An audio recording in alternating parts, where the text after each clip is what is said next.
आलस आपसे क्या छीन सकता है? अगर आपके पास बहुत सारा पैसा आ जाए तो आप क्या करोगे? इस छोटी सी कहानी के माध्यम से आज हम यही सीखने वाले हैं, तो चलिए आपका ज़्यादा समय ना लेते हुए इसे शुरू करते हैं। एक आश्रम में अपने गुरु के साथ एक शिष्य रहता था, लेकिन वह बड़ा आलसी था, क्योंकि वह आज का काम कल पर और कल का काम परसों पर टाल दिया करता था। एक दिन गुरु ने सोचा कि क्या किया जाए, इसे कैसे समझाया जाए। तो उनके दिमाग में एक रणनीति आई और उन्होंने उसे पाठ पढ़ाने का तरीका खोज निकाला। उन्होंने अपने शिष्य को कहा कि ये काला पत्थर मैं तुम्हें देकर जा रहा हूँ, इसकी मदद से तुम जिस भी लोहे की चीज़ को घिसोगे वह सोने की बन जाएगी। लेकिन तुम्हारे पास कल सूर्यास्त तक का ही समय है। और यह कहकर गुरुजी चल पड़े।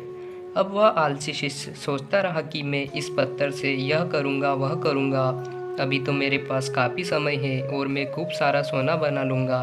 आलसी आदमी ने सोते सोते बहुत ख्वाब बुन लिए, लेकिन उनको पूरा करने की जहमत नहीं उठा रहा था, मतलब प्रयास नहीं कर रहा था। फिर सोच रहा था और सोचते सोचते उसका एक दिन बीत गया। जैसे ही वह सुबह उठा तो उसने सोचा, अभी तो मेरे पास शाम तक का वक्त है, मैं इसे बहुत ही जल्द पूरा कर लूँगा। देखते देखते दोपहर हुई। उसने खाना खाया और सोचा, थोड़ी देर आराम कर लेता हूँ, उसके बाद कर लूँगा। और वह आलसी शिष्य सो गया। जैसे ही उसकी नींद खुली, उसने देखा कि सूर्यास्त होने को आया। अब उसे जाना ही होगा और वह उस काले पत्थर को लेकर बाजार में जा ही रहा था।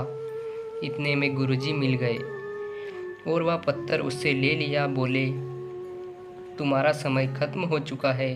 उसको बहुत पछतावा हुआ कि वह कुछ नहीं कर पाया, लेकिन अब पछताए क्या हुआ जब चिड़िया चुग गई खेत। हमारे साथ भी तो यही होता है, कभी कभी हम भी तो यही करते हैं, आलस करते जाते हैं, आज का काम कल पर और आगे से आगे उसे टालते जाते हैं। इससे समय निकल जाता है, क्योंकि समय का पहिया तो रुकने वाला नहीं है। अगर हमने समय के साथ हमारे कामों को पूरा नहीं किया तो हमारा भी वैसा ही होगा जैसा उस शिष्य का हुआ।